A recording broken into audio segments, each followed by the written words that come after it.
بسم اللہ الرحمن الرحیم. السلام علیکم to all my dear viewers. آج میں آپ سے بہت اہم موضوع پہ بات کرنے جا رہی ہوں. 2 دن سے میں عجیب سوچوں میں گم ہوں. مجھے سمجھ نہیں آتا قصوروار کون ہے. مجھے سمجھ نہیں آ رہا کہ ہمارا معاشرہ جا کس جانب رہا ہے. عموماً میں خبریں نہیں سنتی اور اس کی وجہ میں جس کے سوا کچھ نہیں ہے کہ ان خبروں میں ہمارا میڈیا لوگوں کے درد کا تماشا دکھانے کے سوا کرتا ہی کیا ہے. ڈپریس کرنا اور تکلیف کو مسالے لگا کر پیش کرنا ہمارے میڈیا کا کام ہے. پر کل اچانک کیوں ہی کام کرتے ہوئے ایک خبر کان میں پڑی. جی سی یونیورسٹی کی طلبہ کی نجی میڈیکل یونیورسٹی کے اسپتال سے لاش برآمد. میں اس خبر کی ڈیٹیل پر بات نہیں کروں گی, وہ آپ سب سن چکے ہوں گے. بس یہ دعا کرتی ہوں کہ اللہ تعالیٰ اس لڑکی کی آگے کی منزلوں کو آسان کرے, اس کی مغفرت فرمائے, اسے راضی ہو جائے, اس کو جنت الفردوس میں اعلیٰ مقام عطا کرے. پر یقین جانیں کل سے بس اسی بارے میں سوچ رہی ہوں کہ آخر اس سب کا ذمہ دار کون ہے. میں کس غم کو روں؟ آئے دن ایسی ہی خبریں سننے میں آتی ہیں. کون ہے قصوروار؟ آخر ہمارا معاشرہ کس طرف جا رہا ہے؟ میں سوچتی ہوں آخر میں ایسا کیا کروں کہ میرے ملک سے یہ زہر ختم ہو. میں نے بہت سوچا اور پھر مجھے سمجھ آئی کہ آخر کیوں اکثر لوگ لڑکیوں کو زیادہ پڑھنے کے حق میں نہیں ہوتے.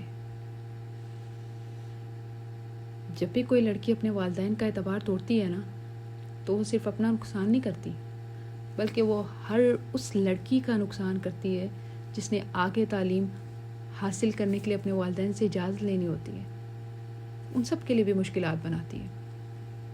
میں نے بہت سوچا اور مجھے یہی سمجھ آیا کہ ہمارا معاشرہ جس بھی حال میں ہے نا, جس بھی حال میں ہے, اس میں قصور ہم سب کا ہے. ہم مذہب سے بہت دور چلے گئے ہیں. ہم اسلامی تعلیمات سے بہت دور آ گئے. ہم اپنے بچوں کو صحیح اور غلط میں فرق ہی نہیں بتاتے. جب ہم جانتے ہیں یہ بات, ہمیں معلوم ہے کہ جو ہی بچے جوان ہوتے ہیں وہ بلوغت کو پہنچتے ہیں تو بہت کچھ فیل کرتے ہیں. بہت سارے سوال ابھرتے ہیں اس کے ذہن میں اور ان کی کھوج میں انسان رستے سے بھٹک جاتا ہے. تو ہم کیوں نہیں اپنے بچوں کو سمجھاتے؟ ہم کیوں انہیں ٹھیک اور غلط نہیں سمجھاتے؟ ہم کیوں شرماتے ہیں؟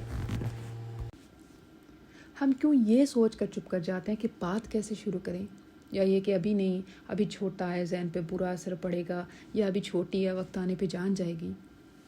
مجھے سمجھ نہیں آتا کہ جب ہمارا اللہ نہیں شرمایا ہمیں سب بتاتے ہوئے, تو ہم کیوں شرمائیں؟ ہم کیوں نہ اپنے بچوں کو بتائیں کہ اللہ نے ہمیں اپنی پاک کتاب قرآن مجید میں قوم لوط کے بارے میں نہیں بتایا؟ کہ اللہ تعالیٰ نے سورہ نور میں زانی کی سزا, زنا کا انجام نہیں بتایا؟ کیا اللہ نے ہمیں گناہ سے بار بار دور رہنے کی تلقین نہیں کی؟ کیا اللہ نے ہمیں غلط اور صحیح نہیں سمجھایا؟ تو پھر ہم کیوں شرماتے ہیں؟ ہم اپنے بچوں کو بتاتے, انہیں سمجھاتے کیوں شرماتے ہیں؟ کیوں یہ ہچکچاہٹ, یہ پردہ آڑے آ جاتا ہے؟ خدا را میری ہر ماں, ہر بہن, ہر باپ سے ہاتھ جوڑ کر التجا ہے کہ معاشرے کو بگڑنے سے بچا لیں, اپنے بچوں کو بچا لیں, اپنے بچوں کو بھٹکنے سے بچا لیں. آج ہم کہتے ہیں کہ ہمارے بچوں نے قرآن مکمل پڑھ لیا. بہت اچھی بات ہے, پڑھ لیا, لیکن قرآن صرف پڑھنے کے لیے نہیں ہے. اسے سمجھیں, اس پر عمل کریں. اپنے بچوں کو قرآن ترجمے سے پڑھائیں تاکہ وہ جانیں کہ قرآن میں اللہ تعالیٰ انسان کو سمجھا رہا کیا ہے. اپنے بچوں کو سورہ نور پڑھائیں, ترجمے کے ساتھ پڑھائیں, اس کی تفسیر بتائیں.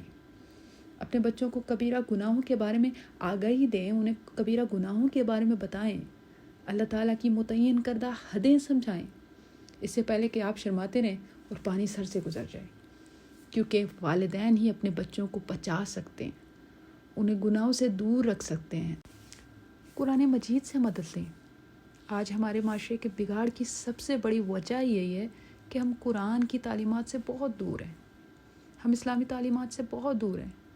کہنے کو ہم نے یہ ملک اسلام کے نام پہ حاصل کیا, لیکن اسلام کا تو دور دور تک کوئی نشان ہی نہیں ہے. نہ یہاں اسلام کا سماجی نظام ہے، نہ معاشرتی نظام ہے، نہ قانونی نظام ہے۔ اس معاملے میں تو میں خود کو بے بس محسوس کرتی ہوں، لیکن یقین جانیں میں دل سے برا ضرور جانتی ہوں اس کو، کہ اگر ہم نے یہ ملک اسلام کے نام پہ حاصل کیا تھا تو اس میں اسلامی نظام ضرور رائج ہونا چاہیے تھا۔ اللہ تعالیٰ کا قانون جو ہے وہ حکمت سے خالی نہیں ہے۔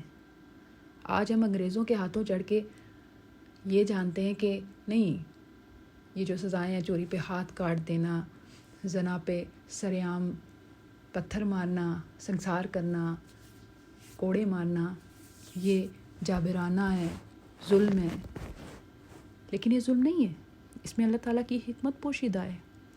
زانی کی سزا اللہ تعالیٰ نے کیا بتلائی کہ جب اسے سنسار کیا جائے تو ایک جماعت موجود ہو۔ وہ جماعت موجود کیوں ہو؟ تاکہ وہ نصیحت پکڑے، ہم عبرت حاصل کریں۔